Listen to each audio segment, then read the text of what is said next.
تمہیں کیوں نہ جانا چاہیے جب میں حضرت داتا کرشن کی مزار پہ جا کر حاضر ہو رہا ہوں؟ یہ بات. پھر ایک اور نقطہ ہمیں سمجھنا چاہیے. حضرت خواجہ معین الدین چشتی کم سن تھے، 15 سال کی عمر میں یتیم ہوئے. والد ماجد کا انتقال ہو گیا. والدہ ماجدہ حیات تھی. ایک آدھ سال کے اندر والدہ ماجدہ کا بھی انتقال ہو گیا. تو آپ نے اپنے والد ماجد کے انتقال کے بعد کچھ والدہ سے بھی درس لیا، کچھ والد سے بھی لیتے رہے تھے. اور جب انتقال ہو گیا والد ماجد کا، حضرت خواجہ سید غیاث الدین، میں نے عرض کیا نا نجیب الطرفین سادات، یعنی باپ کی طرف سے 16ویں پشت میں آپ حضرت مولا علی تک جا کر پہنچ جاتے ہیں، اور اپنی والدہ کی طرف سے آپ 11ویں پشت میں حضرت مولا علی کو جا کر پہنچ جاتے ہیں. حسنی حسینی سادات میں سے والدہ کی طرف سے حسنی ہے اور والد کی طرف سے حسینی ہے، سید ہے. تو اب جب انتقال ہوا والد ماجد کا تو آپ کو ورثے میں، وراثت میں ایک باغ ملا، اور باغ سے آپ اپنا گزر بسر کرنے لگے. انگوروں کا باغ تھا. ایک دن ایک مجذوب ابراہیم قندوزی، جن کا نام بتایا جاتا ہے کتابوں میں، وہ گھومتے ہوئے وہاں آ نکلے. مجذوب. دیکھیے اولیاء اللہ میں اقسام ہیں، قسمیں. کوئی سالک ہے، کوئی مجذوب ہے، کوئی غوث ہے، کوئی قطب ہے، کوئی ابدال ہے. یہ اپنے اپنے درجات ہوتے ہیں، اور ابدال کا ذکر تو احادیث میں موجود ہے. نبی اکرم علیہ الصلوۃ والسلام نے خود فرمایا کہ شام میں 40 ابدال ہیں. تو ابدال کا ذکر اکثر حدیث میں بھی ہے، کتابوں میں بھی ہے.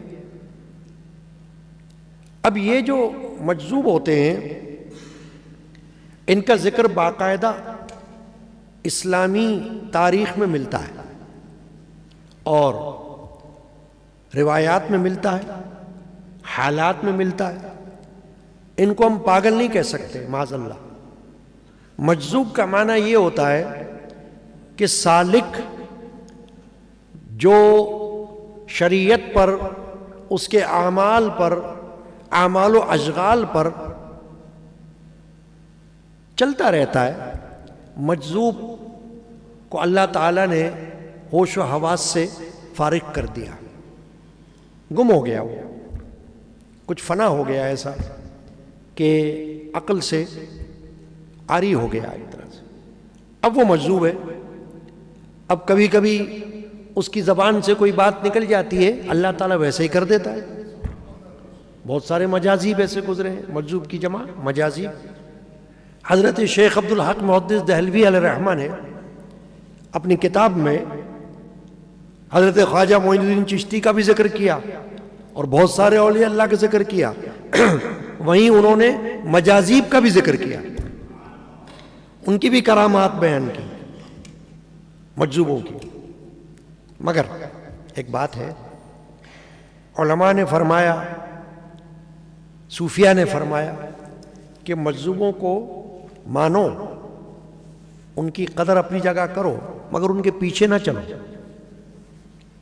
کیونکہ وہ سالک نہیں ہے. تمہیں حکم ملا ہے سالک کی پیروی کرنے کا. سالک کا مطلب یہ جو خود نماز کا پابند ہو، روزے کا پابند ہو، تلاوت قرآن جانتا ہو، اور جو شریعت کے اعمال ہیں اس پر عمل پیرا ہو، اس کو ہم کہتے ہیں سالک، منزل سلوک والا.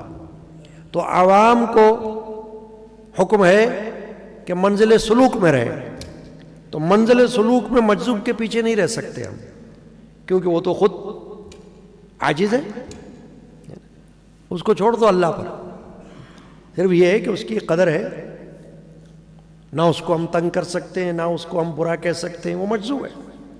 مجازیب کا ذکر امام اہل سنت اعلی حضرت شاہ احمد رضا خان رحمۃ اللہ تعالی علیہ نے بھی اپنے ملفوظات میں کیا اور خود اپنے تجربات بھی بیان کیے اس میں. تو عرض کرنے کا مقصد یہ ہے کہ اس وقت حضرت خواجہ خان سید محی الدین چشتی جو اپنے والد کے ورثے میں ملے ہوئے باغ میں تھے تو مجذوب ابراہیم قندوزی وہاں آ گئے. خواجہ صاحب نے ان کو ادب سے بٹھایا. اب یہ جو ادب احترام ہے یہ تو مجذوب کوئی ہو نہ ہو، کوئی ولی ہو کہ نہ ہو، ادب احترام تو ہوتا ہی ہے. کسی کا کوئی بندہ خدا آ گیا تو اخلاق محبت یہ تو اسوہ حسنہ میں سے ہے. تو خلق یہ تو اولیاء اللہ میں ہے. تو حضرت خواجہ غریب نواز نے ان کو اعلیٰ اخلاق کا مظاہرہ کرتے ہوئے احترام سے بٹھایا اور خود بھی اس کے سامنے بیٹھے اور پھر کیا کیا کہ اپنے باغ کے انگوروں کا ایک گچھا لا کر ان کے سامنے پیش کر دیا کہ یہ کھا لیں آپ. انہوں نے کھایا. اب جواب میں انہوں نے بھی کیا کیا، ان کے پاس ایک گٹھڑی تھی، جھولی، اس میں سے ایک سوکھی ہوئی روٹی کا ٹکڑا نکالا.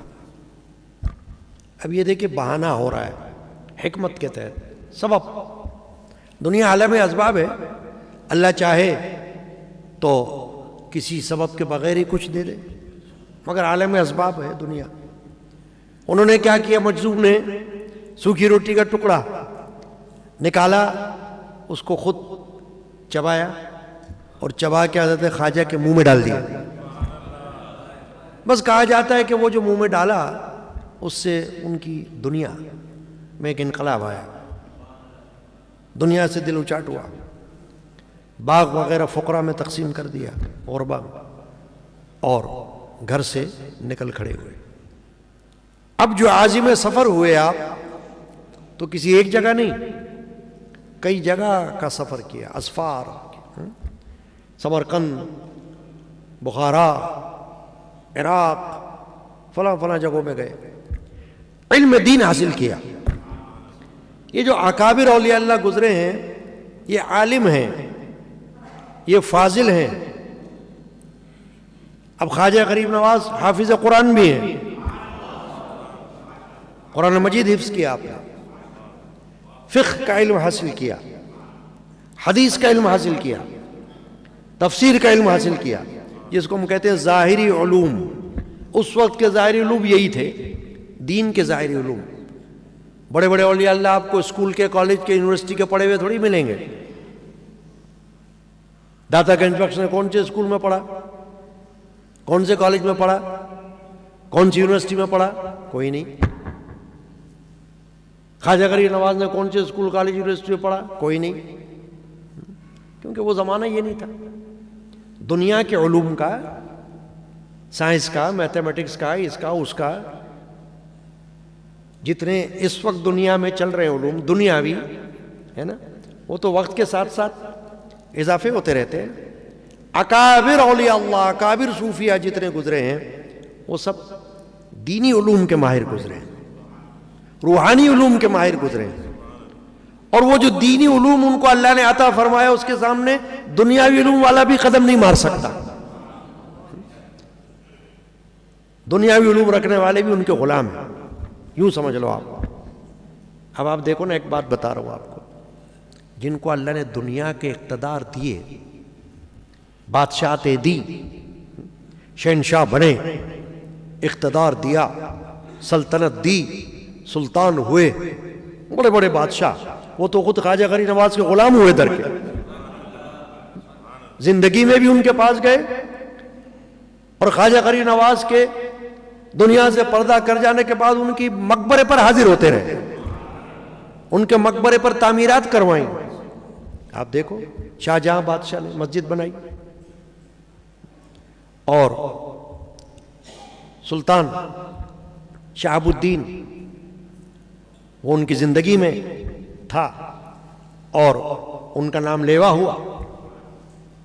بلکہ آپ کو شاید یہ بات معلوم ہو، بڑی کرامت والی بات ہے کہ جب خواجہ غریب نواز رضی اللہ تعالی عنہ اجمیر شریف پہنچے گھومتے ہوئے، اور یہ یوں ہی نہیں پہنچے تھے آپ، بارگاہ رسالت سے آپ کو حکم ہوا تھا، آپ کو عطائے رسول کہا جاتا ہے۔ اس لیے دیکھیے باتوں باتوں سے بات آ رہی ہے نا، کبھی ایسا نہ ہو میں بھول جاؤں تو اس لیے میں فوراً وہ بات کو سامنے رکھ دیتا ہوں، انسان ہے، بھول چوک ہوتی ہے، تو کبھی کوئی بات ذہن سے نکل بھی جاتی ہے، جو وقت پہ آ جائے وہ آگے۔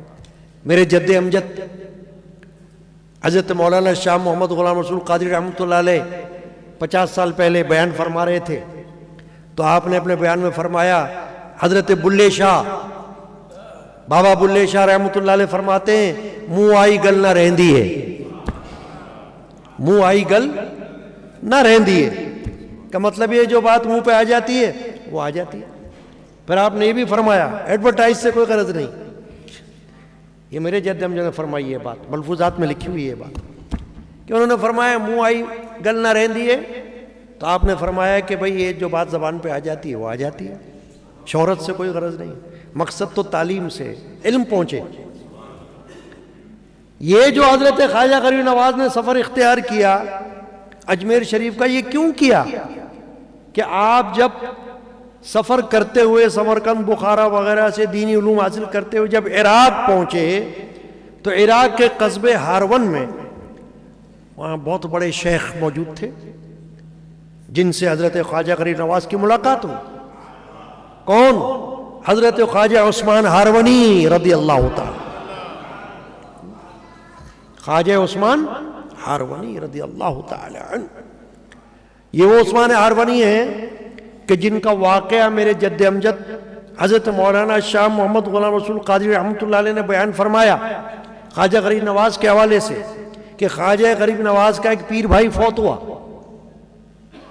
خواجہ غریب نواز کا پیر بھائی، پیر بھائی کا مطلب دونوں ایک ہی پیر کے مرید، تو خواجہ عثمان ہارونی کا ایک مرید فوت ہو گیا، تو خواجہ عثمان ہارونی اس کے ساتھ قبرستان گئے جنازے میں۔ اب جنازے میں قبرستان گئے اور جب اس کو قبر میں دفنا دیا تو لوگ تو واپس ہو گئے جیسے ہم لوگ واپس ہو جاتے ہیں، خواجہ صاحب وہاں بیٹھ گئے کچھ پڑھنے کے لیے کہ میرا پیر بھائی ہے، اس کی بخشش کے لیے میں کچھ اللہ کی بارگاہ میں فریاد کرتا ہوں۔ پیر بھائی یعنی وہ ایسا ولی اللہ تو نہ تھا لیکن پیر بھائی تھا، تو بیٹھ گئے وہاں۔ میرے جد امجد نے یہ بات بیان کی، ملفوظات میں بھی لکھی ہوئی یہ بات، کہ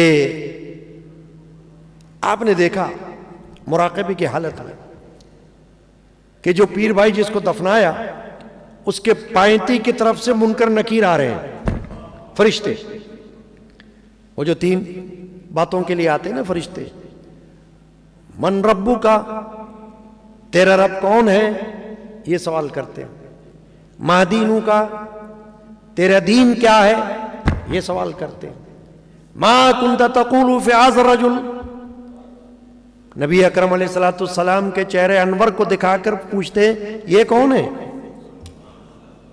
تو یہ منکر نکیر ہوتے ہیں نا فرشتے۔ تو آپ نے دیکھا کہ پائنتی سے منکر نکیر آ رہے ہیں، تو آپ نے دیکھا کہ سرانے سے خواجہ عثمان ہارونی بھی آ رہے ہیں اور فرما رہے ہیں منکر نکیر یہ ہے میرا مرید ہے، تم اس کی فکر نہ کرو۔ مطلب یہ تھا کہ اس کو یہ سب معلوم ہے کیونکہ یہ میرا مرید ہے، میری مصاحبت میں رہتا تھا، میری صحبت میں رہتا تھا، اس کی فکر نہیں کرنا، یہ بات۔ تو حضرت خواجہ غریب نواز جب عراق میں پہنچے ہارون میں، تو حضرت خواجہ عثمان ہارونی سے ملاقات ہوئی، تو آپ نے جب ان کو دیکھا تو آپ کا دل حضرت خواجہ عثمان ہارونی کی طرف متوجہ ہو گیا۔ یہ قدرت کی بات ہوتی ہے نا، لیکن اب زبردستی کوئی کسی کو مرید بنا نہیں سکتا اور مرید بنانا بھی نہیں چاہیے۔ اب جیسے ہمارا کیا قاعدہ ہے یہاں کا، ہم کسی کو نہیں کہتے ہمارے مرید ہو جاؤ، نہیں کہتے ہم، نہ ہمارے باپ نے کہا نہ ہمارے دادا نے کہا۔ اللہ تعالیٰ کسی کے دل میں ڈالتا ہے وہ خود آ جاتا ہے، یوں ہے۔ تو کیا ہے کہ حضرت خواجہ غریب نواز کے دل میں بات آئی کہ یہ عثمان ہارونی جو ہے نا، یہی میرے شیخ ہوں گے، انہی کی مریدی مجھ کو اختیار کرنا۔ تو آپ ان کی خدمت میں پہنچے تو حضرت خواجہ عثمان ہارونی نے ان سے فرمایا کہ وضو کر لیں، 2 رکعت نماز نفل ادا کر لیں اور پھر سورہ بقرہ پڑھ لیں۔ تو آپ نے یہ سب کیا۔